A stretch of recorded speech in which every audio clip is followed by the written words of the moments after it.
Hello student, कैसे हो आप लोग। तो आज का ये वीडियो हमारा अलजेब्रा सीरीज का 5th वीडियो होने वाला है। और ये वीडियो एक ट्यूटोरियल वीडियो होगा जिसमें हम लोग देखेंगे कि अब तक हमने जितने टॉपिक कवर किए हैं उन सारे टॉपिक से रिलेटेड क्वेश्चन को हम यहाँ पे सॉल्व करेंगे। तो चलो आज का वीडियो स्टार्ट करते हैं। तो अगर मैं आपको बता दूं कि हम लोग क्या पढ़ रहे हैं, अलजेब्रा पढ़ रहे हैं।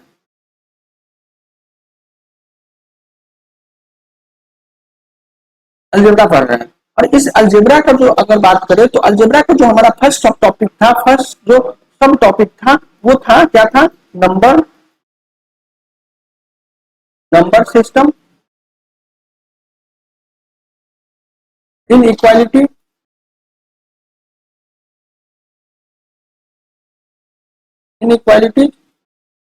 And theory of equation, theory of equation. ये हमारा अलजेब्रा का फर्स्ट सब टॉपिक था। तो ये फर्स्ट सब टॉपिक जो हम लोग पढ़ रहे हैं, अब तक हम लोगों ने फोर्थ क्लास में अब तक हम लोगों ने फोर्थ क्लास कंप्लीट किया है। और फोर्थ क्लासों में हम लोगों ने देखा क्या क्या देखा है। तो फोर्थ क्लास में हम लोग देखा है, सबसे पहले तो देखा था कि नंबर सिस्टम के बारे में हम लोग पढ़ा था, नंबर सिस्टम के बारे में पढ़ा था। तो सेकेंड हम लोग जो पढ़े हैं वो था इंटरवल। उससे पहले हम लोगों ने क्या देखा था, डोमेन क्या होता है। डोमेन क्या होता है किसी फंक्शन का रेंज क्या होता है, ये हम लोगों को देखा था। उसके बाद हम लोगों ने देखा था, तो फोर्थ हमारा जो था, जो थर्ड हमारा जो था, वो थर्ड क्या था, वो था इंटरवल के बारे में हम लोग पढ़ा था। और फोर्थ वीडियो में हम लोगों ने देखा था, फोर्थ वीडियो में क्या देखा था, इन इक्वालिटी के बारे में, इन इक्वालिटी के बारे में। ओके, तो इन इक्वालिटी और इसी अभी ये जो हमारा इन इक्वालिटी का ये एक ही वीडियो है। इस वीडियो में हम लोगों ने ये नहीं बताया कि how to solve the inequality, बस ये बताया था कि इनइक्वालिटी जो होता है उसका इंपोर्टेंट फैक्ट, हम लोगों इंपोर्टेंट फैक्ट जो इंपोर्टेंट फैक्ट है उस इंपोर्टेंट फैक्ट और जैसे कहो कि इनइक्वालिटी का जो इंपोर्टेंट प्रॉपर्टीज है उनके बारे में हम लोगों ने देख चुका है।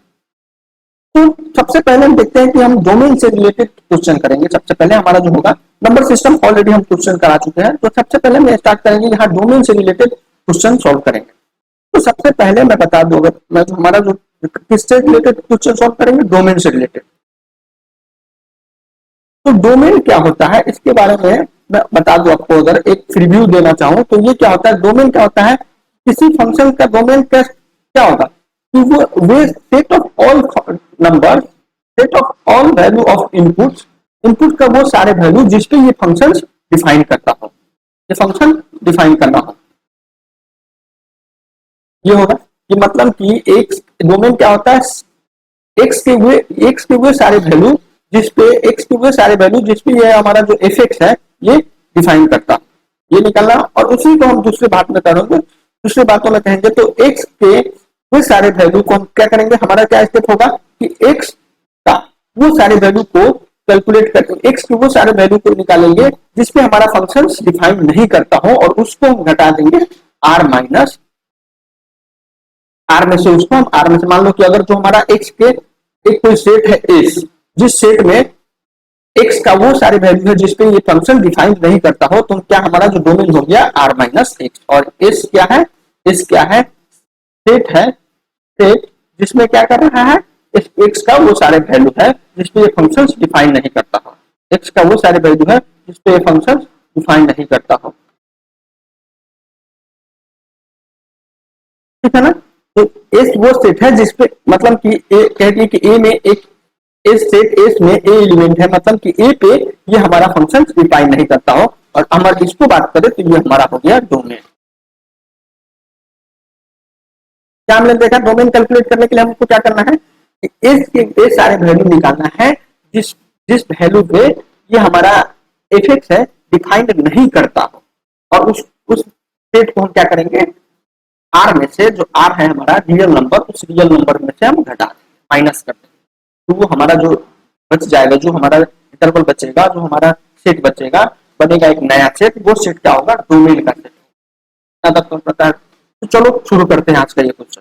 तो आज का जो पहला ट्यूटोरियल, जो पहला क्वेश्चन होगा हमारे ट्यूटोरियल का, जो फर्स्ट क्वेश्चन है, तो फर्स्ट क्वेश्चन के बारे में लिखो। Find the value of x, find लिखो, find find the value of x for which the flowing function, the flowing function,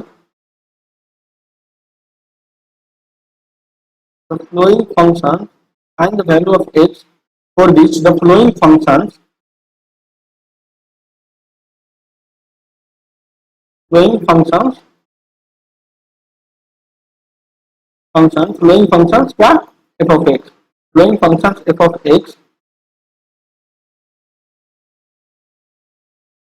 are defined, flowing functions f of x are defined। तो पहला question लिखो, पहला question क्या लिखेंगे? f of x, f of x equal to 1 upon x plus 1, ये हो गया। दूसरा लिखो, दूसरा में क्या लिखेंगे? f of x equal to x minus 2 upon x minus 3, okay. और चौथा की बात करें तो चौथा क्या लिखेंगे? Find value of x for which the function, find the value of x for which the function f x is defined. क्या जो लिखेंगे तीसरा क्वेश्चन होने वाला है 1 upon under root x square,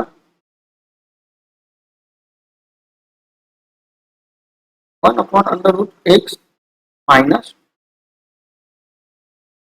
ये हमारा तीन क्वेश्चन है और इस तीनों क्वेश्चन को हम लोग सॉल्व करेंगे और देखेंगे कॉन्सेप्ट क्या है, कैसे हम लोग सॉल्व करते हैं, डोमेन कैसे निकालते हैं। तो डोमेन निकालने के लिए हम पहले क्या करेंगे कि देखो, ये जो हमको देख रहा है ना कि एक्स का जो वैल्यू होगा, ये तो पता चल रहा है कि सबसे पहले हम देखेंगे कि एक्स की वो कौन से वैल्यू है जिसपे ये हमारा फंक्शन डिफाइन नहीं करेगा। तो ये जो पहला अगर सोल्यूशन फर्स्ट का सोल्यूशन देखते तो तब क्या देखेंगे कि जो ये एफ एक्स है वो एफ एक्स क्या है? 1 अपॉन एक्स प्लस 1 है। तो ये एफ एक्स डिफाइन कब होगा? डिफाइन कब होगा? ये हमेशा डिफाइन है, बट एक वैल्यू ऐसा होगा कि ये हमारा जो डिनोमिनेटर जो है, ये डिनोमिनेटर ये जीरो नहीं होना चाहिए, should not B zero, it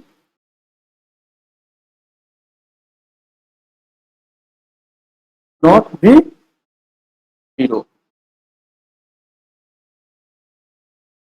क्या होगा?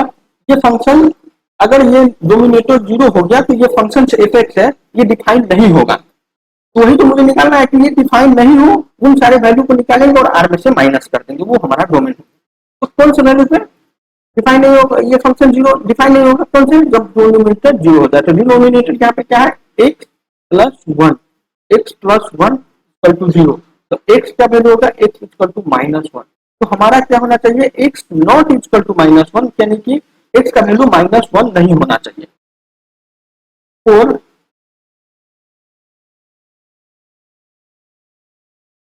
Find F x, x should not be equal to minus 1, x should not be equal to minus 1।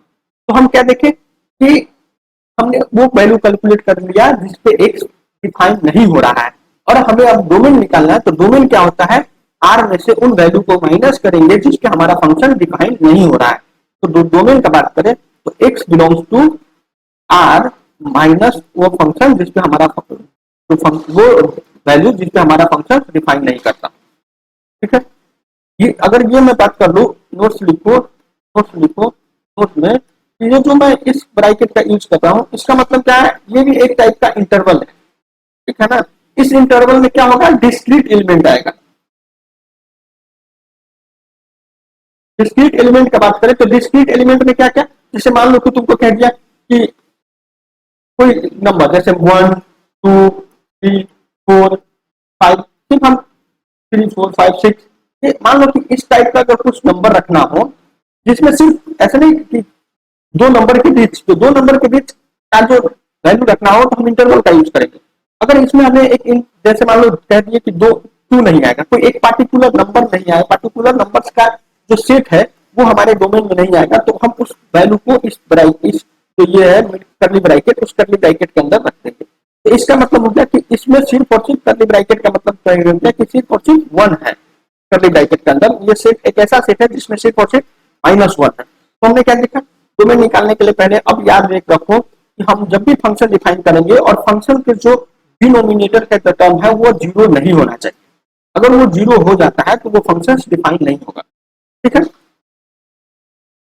तो अगर बात करें तो हमारा जो दूसरा क्वेश्चन है x-1 और x-2 और x-3, तो हम देख ले तो हमारा जो दूसरा जो क्वेश्चन था वो है f of x equal to x-2 और x-3।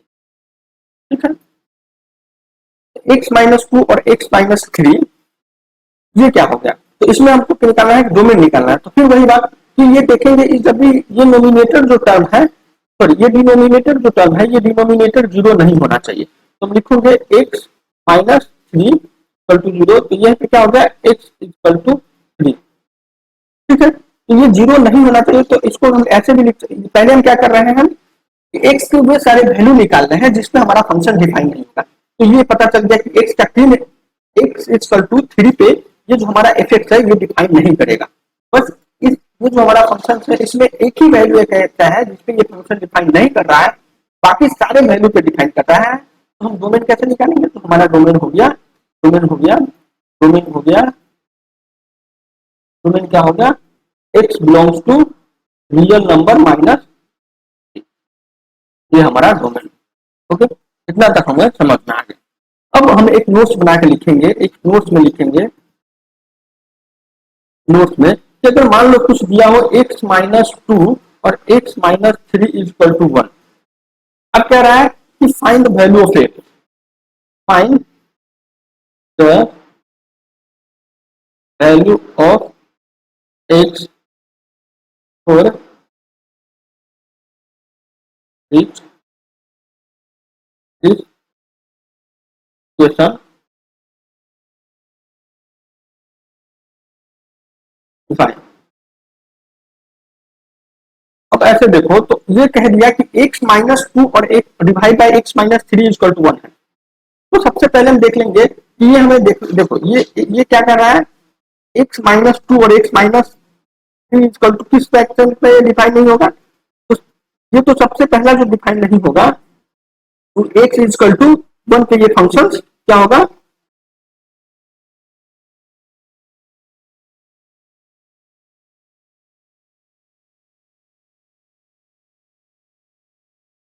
तो हम ये देख लेंगे कि देखो ये जो कौन से वैल्यू पे ये इक्वेशन डिफाइन नहीं होगा। तो सबसे पहले हम इसको सॉल्व करते हैं, देखते हैं क्या आता है, x-2 इक्वल टू x-3। ठीक है,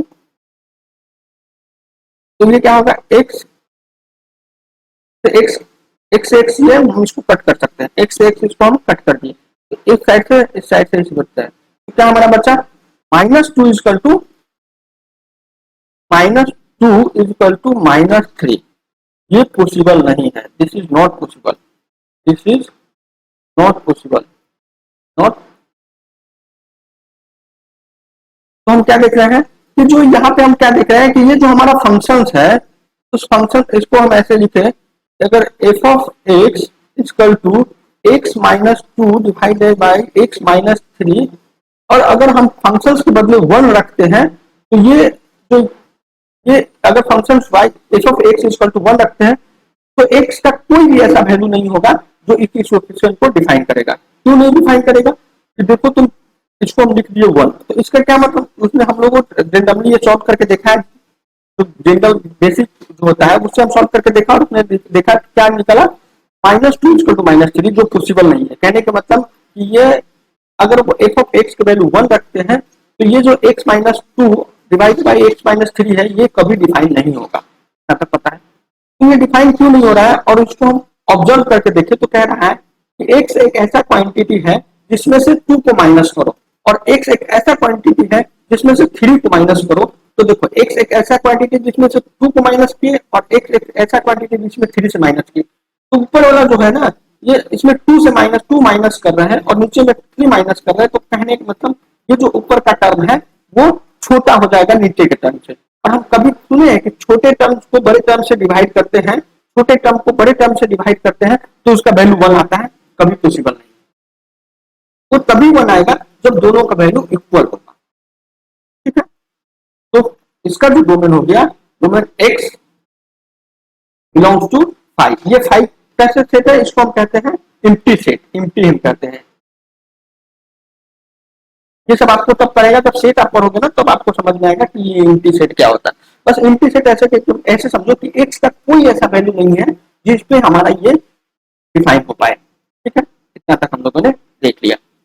अब अपन चलते हैं तीसरा क्वेश्चन पे। तो जो हमारा तीसरा क्वेश्चन था, जो थर्ड क्वेश्चन था, वो जो थर्ड क्वेश्चन था क्या कि 1 upon under root x minus 2 equal to F of x. अब हमें एक्स का वैल्यू निकालना है जिसपे ये फंक्शन डिफाइन करता हो। तो एक्स का वैल्यू निकाला तो सबसे पहले देख लेते हैं कि एक्स की वो कितने, वो कौन कौन से वैल्यू है जिसपे ये फंक्शन डिफाइन नहीं करता हो। ये अगर एक बार निकल गया तो हम उसको आर में से माइनस कर देंगे, जो हमारा बचेगा वही डोमेन। तो सबसे पहले हम देख लेते हैं ये कौन से एक्स का कौन कौन से वैल्यू पे ये फंक्शन डिफाइन नहीं कर रहा है। तो कौन से वैल्यू पे? तो सबसे पहले हम लोग कहेंगे कि डिनोमिनेटर जो है वो 0 नहीं होना चाहिए। तो डिनोमिनेटर के बदले यहाँ पे क्या है? X minus 2। ये 0 नहीं, इसको 0 करते हैं तो वहां से जो वैल्यू आएगा वो हमारा क्या हो जाएगा? एक्स का वो वैल्यू आएगा जिसपे ये फंक्शन डिफाइन नहीं करता। लिखो एक्स का क्या वैल्यू आएगा। तो सबसे पहले देख लेते हैं ये 0 कब होगा? जब एक्स माइनस 2 इक्वल टू 0 होगा। तो एक्स का वैल्यू 2। तो कहने का मतलब एक 2 एक ऐसा वैल्यू है जिसका function this value F x not define, not x का एक ऐसा वैल्यू, एक्स का 2 जो है एक्स इक्वल टू 2 पे ये जो फंक्शन है वो डिफाइन नहीं करेगा। ये तो समझ में आ गया। अब दूसरा कंसेप्ट लिखो कि जब जब भी आप देखना, ये तो पहला आप देख लिए कि डिनोमिनेटर 0 नहीं होना चाहिए फंक्शंस का। डोमेन निकालने के लिए कंसेप्ट याद रखेंगे। और अगर बात करें कि हमारा जो स्क्वायर रूट के अंदर जो होता है, स्क्वायर रूट के अंदर मान लो स्क्वायर रूट के अंदर जब भी होगा वो स्क्वायर रूट के अंदर हमेशा पॉजिटिव वैल्यू होता है। तो कहने के मतलब x minus 2 greater than equal to 0 होना चाहिए। तो क्या होगा? तो 0 के केस में तो हम बात कर रही है। अब मानो ग्रेटर देन, तो ग्रेटर देन क्या क्या क्या क्या वैल्यू पे होगा? x ग्रेटर देन कब होगा? 2 पे। तो मतलब कि अगर 2 का x का वैल्यू 2 से बड़ा होगा तो ये जो वैल्यू है, ये जो वैल्यू है, सॉरी सॉरी ऐसा ऐसा हम पहले क्या कैलकुलेट कर रहे हैं? पहले कैलकुलेट कर रहे हैं एक्स के ये सारे वैल्यू जिसपे ये फंक्शन डिफाइन नहीं करता हो। तो जिसपे ये फंक्शन डिफाइन नहीं करता हो उसके लिए क्या करेंगे कि डिफाइन कब नहीं करेगा? जब एक्स माइनस 2 जो स्क्वायर ब्रैकेट के अंदर है वो लेस देन 0 हो जाए। 0 हो जैसे लेस देन, तो एक्स माइनस 2 इक्वल टू, अगर एक्स इक्वल टू 2 से छोटा होगा तो ये फंक्शन डिफाइन नहीं करेगा। Here it is value F not define, not, ये हो गया। तो एक्स का ये जो एक्स अगर 2 से छोटा होगा तो कोई 2 से वो कोई भी वैल्यू ले लो तो हमारा ये फंक्शन डिफाइन नहीं होगा। और दूसरा क्या कर रहा है वैल्यू? एक्स 2 का एक ऐसा वैल्यू होगा जिसपे ये फंक्शन 2 पे भी डिफाइन नहीं होगा, 2 से छोटा पे ये फंक्शन डिफाइन नहीं होगा। तो हम बात कर रहे थे कि ये फंक्शन एक्चुअल में डिफाइन किस किस पे होगा। तो यहाँ पे 2 है, तो कह रहा है किस किस चीज पे डिफाइन नहीं होगा? यहां से डिफाइन नहीं होगा, इस टर्म पे डिफाइन नहीं होगा। तो मतलब एक्स का वैल्यू 2 से छोटा होगा तो ये हमारा फंक्शन डिफाइन नहीं होगा। ठीक है, एक्स का वैल्यू अगर 2 से छोटा हो गया तो ये हमारा फंक्शन डिफाइन नहीं करेगा। और दूसरा हमने देखा कि एक्स का वैल्यू 2 भी होगा तो ये फंक्शन डिफाइन नहीं करेगा। तो ये जो हमारा सेट हो गया ये इस पे फंक्शन डिफाइन नहीं करेगा। तो बाकी जो बच गया उसका फंक्शन डिफाइन करेगा। तो बच्चा क्या? बच्चा इससे बड़ा, और बड़ा में 2 नहीं आना चाहिए। तो इसके हमारा फंक्शन क्या करेगा? डिफाइन कर रहा है। ठीक है, तो क्या सेट हो गया, डोमेन क्या हो गया, डोमेन बिलोंग्स टू क्या, 2 से लेके इंफिनिटी। 2 को हम देखो स्मॉल ब्रैकेट लगाए हैं, कहने का मतलब क्या हो गया कि 2 को हमको इंटरवल के अंदर नहीं लेना है। क्या समझ गया? और हमको इसी क्वेश्चन को अगर हमें डायरेक्ट करना है तो इसी क्वेश्चन को जो मेथड सेकेंड से भी कर सकते हैं। मेथड सेकेंड देख ले, मेथड सेकेंड क्या होगा, मेथड सेकेंड होगा 1 upon under root x minus 2 दिया हुआ है, इसको हमको डोमेन निकालना है, तो डायरेक्ट कहेंगे कि डोमेन कब होगा, कब ये फंक्शन डिफाइन होगा, ये फंक्शन डिफाइन तब होगा जब एक्स माइनस 2 ग्रेटर देन 0 होगा, greater than equal to, greater than 0 होगा, इक्वल टू 0 भी नहीं होना चाहिए, ग्रेटर देन 0 होना चाहिए। तो क्या होगा, एक्स ग्रेटर देन 2, तो एक्स ग्रेटर देन 2 को हम क्या इंटरवल में लिखेंगे, 2 टू इंफिनिटी। हम लोग इंटरवल से अगर लगाए तो इंटरवल पढ़ेगा हम लोग, तो 2 से इंफिनिटी, जहां पे ये जो 2 है वो स्मॉल ब्रैकेट। इतना तक हम लोगों ने डोमेन का ये सारा जो क्वेश्चन था, ये डोमेन हम ऐसे सॉल्व करते हैं। डोमेन सॉल्व करने का ये जो हमारा तरीका है, क्या तरीका है, नोट्स लिखो, नोट्स में लिखो कि अगर फंक्शंस जो होगा, फंक्शंस जो होगा, एफ जो होगा, ये क्या होगा, फैक्टर के टर्म में होगा।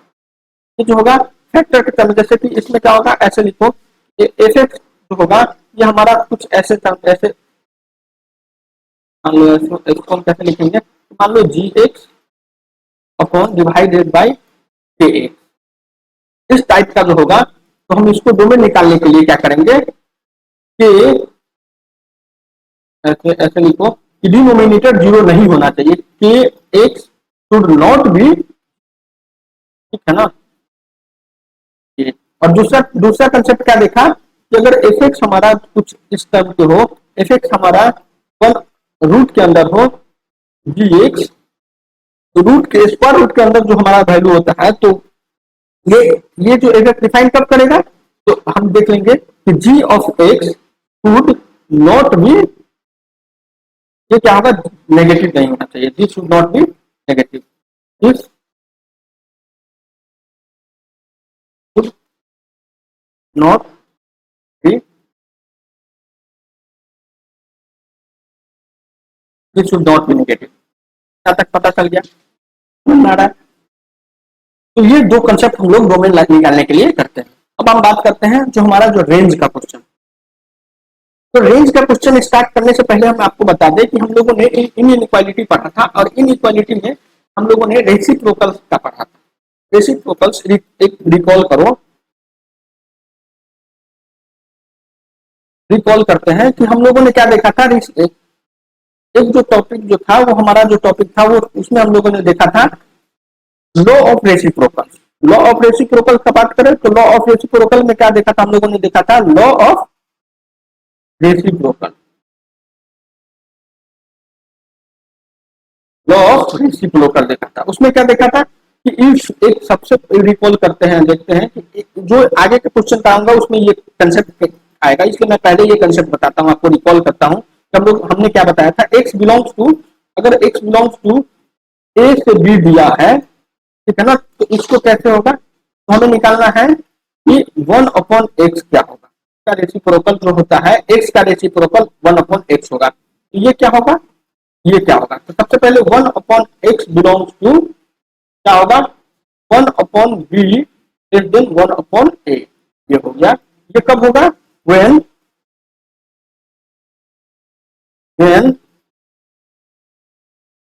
a and b both have both have same sign, same same sign कहने का मतलब जो ए है और बी है, या तो दोनों पॉजिटिव होना चाहिए या दोनों नेगेटिव होना चाहिए। अगर दोनों सेम साइन का है तो उसका जो 1/x का जो रेंज होगा, 1/x का जो रेंज होगा वो क्या होगा, 1/2 से लेके 1/a से बी से लेके 1/a तक बात करेंगे। फिर हम अगर करते हैं x बिलोंग्स टू क्या होगा, माइनस इंफिनिटी से लेकर 1/a यूनियन 1/b से लेके इंफिनिटी, ये हम लोग ऑलरेडी देख चुके हैं। ये क्या मतलब हो गया, when a and b both have opposite sign, opposite sign, यहां तक समझ में आ गया। अगर ए और बी का वैल्यू, अगर बोथ साइन ए और बी का जो बोथ साइन होगा, मतलब या तो दोनों पॉजिटिव हो या दोनों नेगेटिव हो, तो उस केस में जो 1/x होगा, उसका x का जो रेसिप्रोकल होगा, उसका जो डोमेन होगा, उसका जो रेंज होगा, वो होगा 1/2 से लेकर 1/b से लेके 1/a तक होगा, ठीक है। और उसी केस को अगर मैं बता दूं कि ये जो a और b अपोजिट साइन का होगा, कि अगर मान लो a पॉजिटिव है तो b नेगेटिव हो जाएगा, और अगर b पॉजिटिव है तो a नेगेटिव, समझ में आ रहा है। तो उस केस में जो हमारा 1/x का जो रेंज हो जाएगा, वो -∞ से लेके 1/a यूनियन 1/b से लेके +∞ ये होता है। ये कंसेप्ट को हम लोगों को माइंड में रखना है। अब चलते हैं हम अपने आगे क्वेश्चन की तरफ, कि आगे देखते हैं कि हमें किस टाइप का क्वेश्चन सॉल्व करना है। ओके, तो फाइंड वैल्यू को हम ये जो क्वेश्चन सॉल्व कर रहे हैं, कि रेंज के लिए सॉल्व कर रहे हैं, रेंज के लिए सॉल्व कर रहे हैं। तो रेंज के लिए सॉल्व कर रहे हैं, तो हम अपना जो क्वेश्चन हो गया वो रेंज से रिलेटेड हो गया, रेंज से रिलेटेड है। तो क्वेश्चन लिखो, क्वेश्चन में क्या है कि find the all possible value of the, find the range of the flowing question,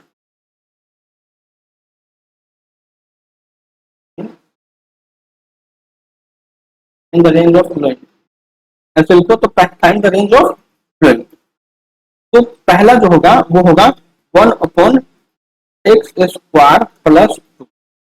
दूसरा का बात करें तो दूसरा क्या होगा 1/x² - 2x + 3। और अगर तीसरा का बात करें, तीसरा क्या होगा 1/x² - x + 1, ये हो गया हमारा, ठीक है। तो कहने का क्या मतलब हो गया, जो ये हमारा जो फंक्शन है ना, इसका रेंज निकालना है। तो हम शुरू करते हैं। रेंज का निकालने के लिए क्या करते हैं, ये जो फंक्शन जो दिख रहा है वो क्या होगा, इसका रेंज निकालते हैं।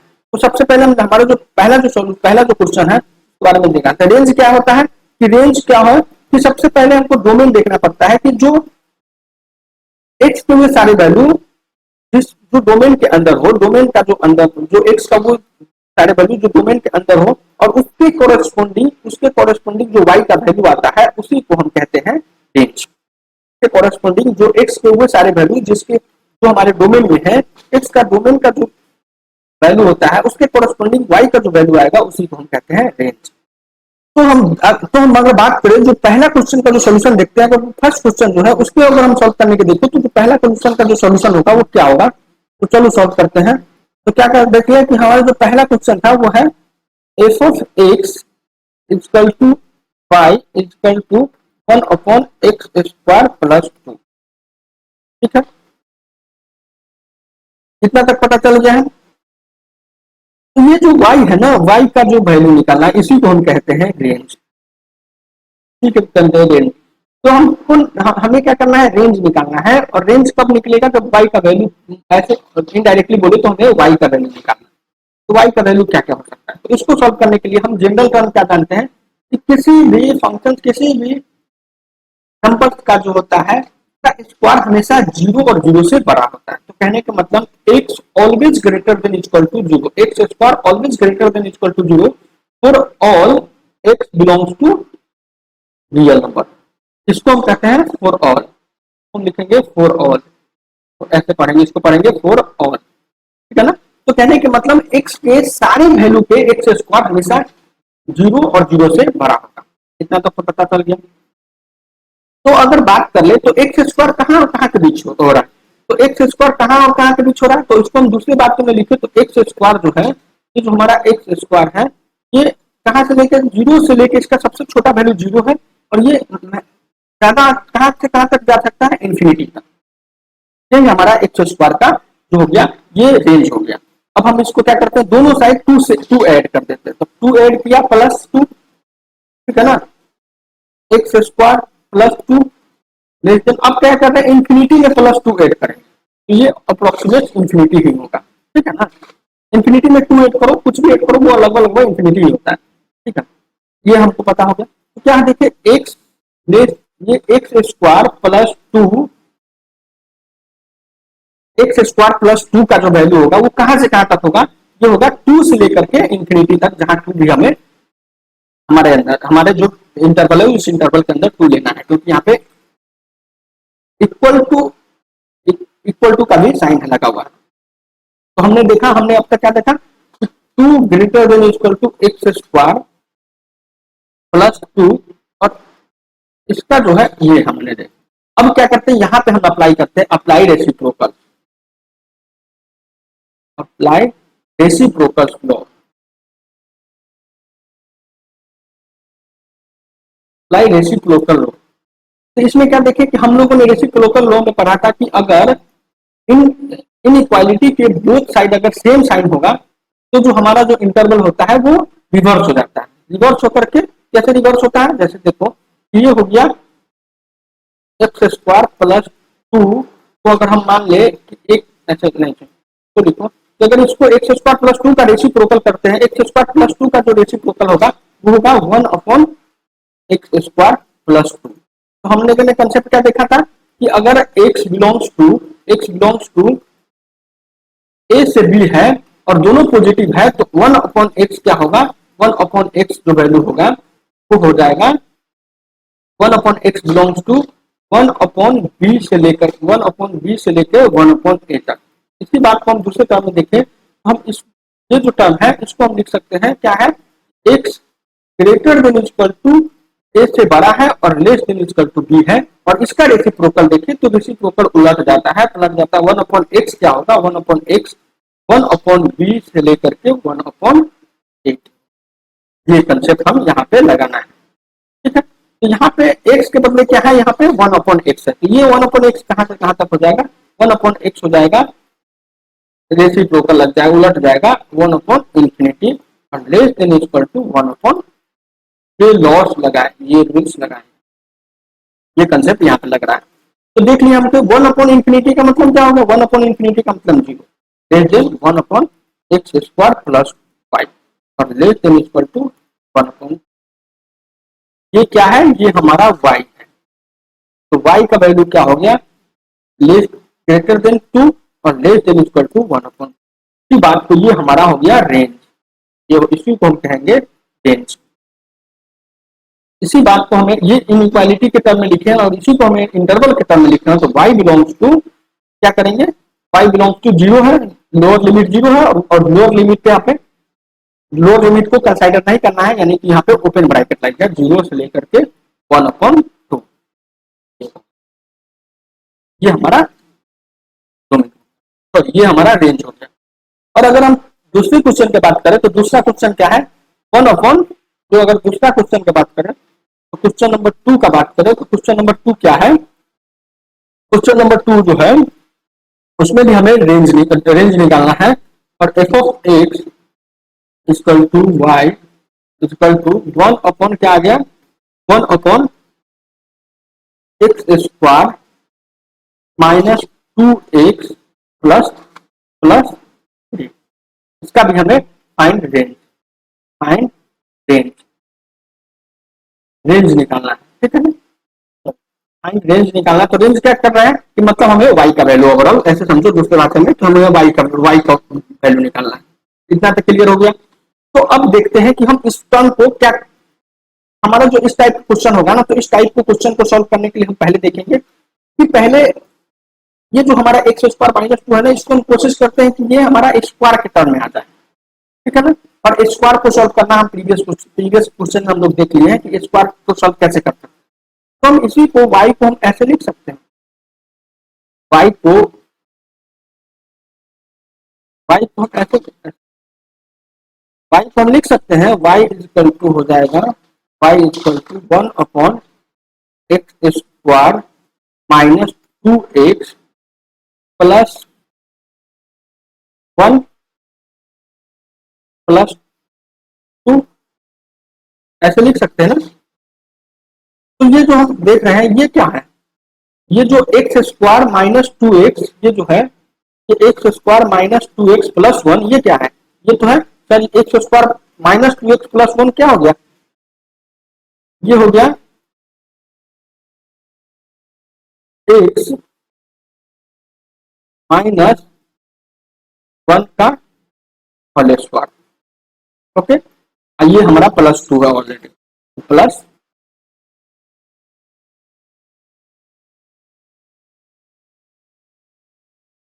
हमारा ये प्लस 2 है।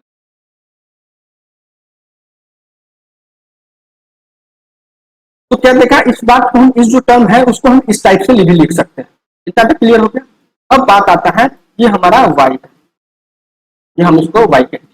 अब देखो फिर वही कंसेप्ट लगाएंगे। हमारा जो जनरल कंसेप्ट क्या है कि हमेशा जो x का वैल्यू जो होता है ना, वो अगर वो हमेशा जो x किसी भी नंबर का स्क्वायर हमेशा ग्रेटर देन इक्वल टू 0 होता है। किसी भी नंबर का स्क्वायर, किसी भी नंबर का स्क्वायर जो होता है वो ग्रेटर देन इक्वल टू 0 हो गया। तो यहाँ पे क्या है कि ये जो x माइनस 1 है, का स्क्वायर हमेशा ग्रेटर देन इक्वल टू 0 होगा। तो अगर बात कर ले एक्स का मिनिमम वैल्यू क्या होगा, एक्स का मिनिमम वैल्यू होगा ग्रेटर देन इक्वल टू 0 होगा मिनिमम वैल्यू, यानी कि एक्स माइनस 1 का होल स्क्वायर, इसका जो मिनिमम वैल्यू होगा 0 और मैक्सिमम वैल्यू जो होगा इन्फिनिटी। क्या क्लियर हो गया? अब इसको हम रेसिप्रोकल्स, रेसिप्रोकल्स लाने के लिए हमें नीचे वाला जो नीचे का जो डिनोमिनेटर है उस टाइप उसमें लाना होगा। अब इसमें क्या करें, दोनों साइड हम 2 2 ऐड कर रहे हैं, तो 2 2 ऐड करेंगे तो 2 plus x minus 1 whole square plus 2, अब इंफिनिटी में 2 ऐड करें तो इंफिनिटी होगा।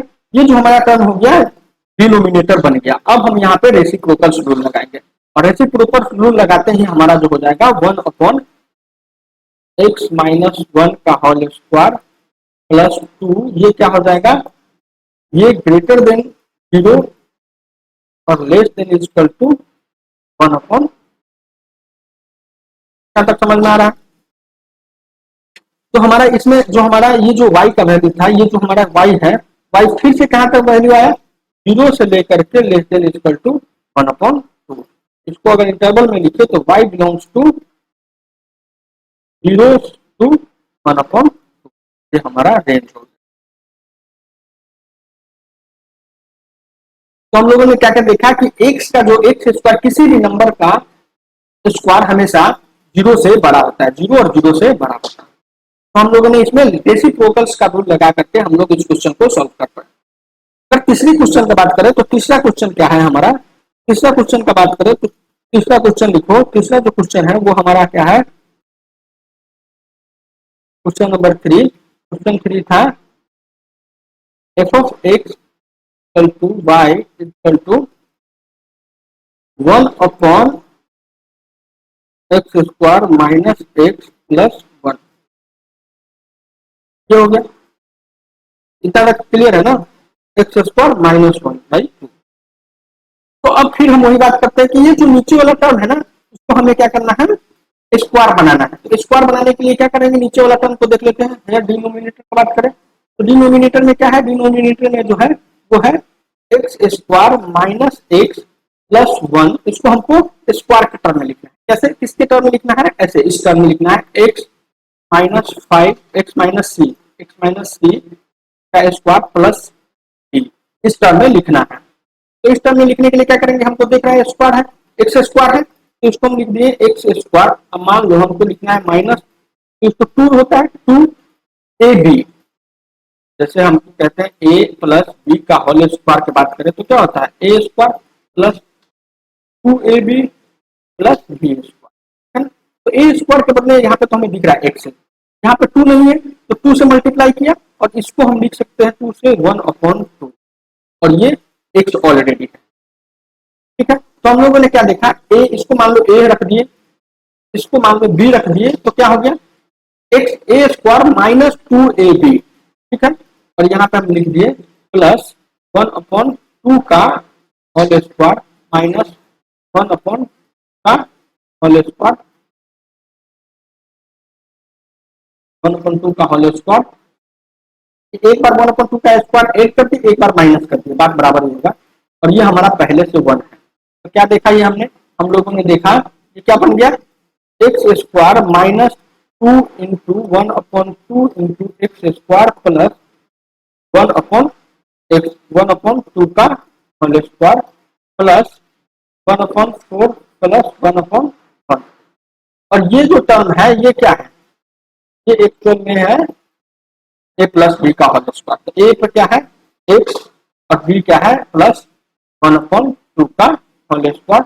ये जो टर्म बचेगा वो 5/4। तो मतलब कि हम इस जो टर्म है, ये जो हमारा टर्म है, इस टर्म को हम स्क्वायर के रूप में यहाँ पे ये हम यहाँ तक क्लियर हो गया। तो हमारा क्या हो गया, हम इसको y इक्वल टू हमारा जो हो गया y इक्वल टू हो गया नया टर्म अगर लिखे तो नए रूप में क्या हो गया y equal to x plus 1/2 का होल स्क्वायर प्लस 5/4। इतना तक क्लियर होगा। अब हम इसको मिटा देते हैं, तो हम मिटा कर देते हैं। आगे हम देखेंगे कि क्या कर रहे हैं हम लोगों ने हम एक आप एक स्टेप फॉलो करो कि हम कैसे क्वेश्चन सॉल्व करें, बस आप देखते रहो। मैं आपको लास्ट में कुछ क्वेश्चन देकर जाऊंगा जिस प्रैक्टिस के लिए, जहां पे आप नहीं तो मैं अपने लिंक में कुछ पीडीएफ बना करके भेज दूंगा जहां से आप प्रैक्टिस कर सकते हो। ठीक है, तो इसको जो देखो ये हमारा y का वैल्यू हो गया। तो हम अब तक हमने चलते आ रहा है कि क्या देख रहे हैं कि x का वैल्यू जो एक किसी भी स्क्वायर किसी भी नंबर के स्क्वायर हमेशा ग्रेटर देन इक्वल टू 0 होता है। तो यहाँ पे क्या होगा x प्लस 1/2 ये जो होगा ये हमेशा ग्रेटर देन इक्वल टू 0 होगा। तो इसी बात को हम लिख सकते हैं कि जो इसका मिनिमम टर्म होगा 0 1/1 जैसे लिखो x प्लस 1/2 का होल स्क्वायर। ये क्या होगा हमेशा, ये जो लोअर लिमिट है वो 0 होगा और अपर लिमिट इंफिनिटी होगा। यहाँ तक समझ में आ गया। अब क्या करें, दोनों साइड 5/4 ऐड कर रहे हैं। तो 5/4 पॉजिटिव नंबर ऐड करने से इनइक्वालिटी पे कोई चेंजेस नहीं होता है। ठीक है ना, कभी भी कोई नंबर ऐड करने से इनइक्वालिटी के बोथ साइड नंबर ऐड करने से इनइक्वालिटी जो साइन है उस पर कोई चेंजेस नहीं होता है। ये हम कंसेप्ट देखेंगे, कंसेप्ट हम लोगों ने इनइक्वालिटी में पढ़ा था। 1/2 का स्क्वायर प्लस 5/4, फिर 5/4 करो इंफिनिटी में कोई फर्क नहीं पड़ेगा। और इसको आप रेसिप्रोकल करो, तो रेसिप्रोकल रूल से क्या हो जाएगा 1/∞ लेके 1/x प्लस 1/2 का होल स्क्वायर प्लस 5/4 ये हो गया लेस देन इक्वल टू हो जाएगा रेसिप्रोकल पे, तो यानी कि 4/5 ये हो जाएगा जो हमारा ये 4/5 हो जाएगा। ये क्या हो गया 4/5। कैसे ये 4/5 हो गया, ये 1/b हो जाता है। ये क्या लिखते हैं 1/5/4 और ये 4 ऊपर चल के बच गया 4/5 ऐसे हो गया। ठीक है, तो हमारा जो y का वैल्यू क्या होगा, y का value less than greater than 0 और लेस देन इक्वल टू क्या होगा